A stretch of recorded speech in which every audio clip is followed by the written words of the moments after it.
Sorry, I had a poor driver. We're having a party. Yeah, So okay. the guy just get here in the middle of the party. So he did a big project of 6 buildings, which 4 of them are already built. Just both. Because I don't think we have money now to continue.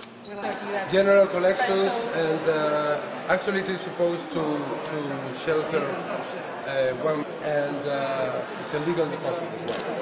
Almost empty. So now we're having this presentation today. I think we should. I'm going to show you the library from the. This is going to look like a place.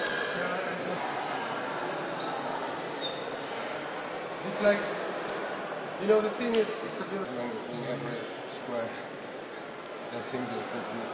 Yeah.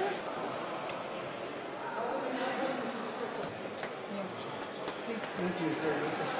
And around they should do sustainable inner buildings. So there is a huge philosophy behind all that. It's like the repetition of the old parts of Santiago, and it has a lot to do with music and counterpoint points, and because everything is interrupted. So there is not one single line. Right.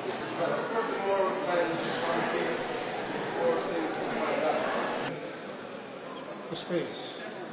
It's like an inner space and an outer space. Because one of the laureates of that year, Harold Barmus, So we met him 2 years ago. No, that's the You. Okay, very good. We must have now in the archive. All right, thank you. Thank you very much for coming. Enjoy your body. Well, it's part party, part work. Okay. Thank you. muchísimas gracias. Bueno, Me había encantado, o sea, Marcelo.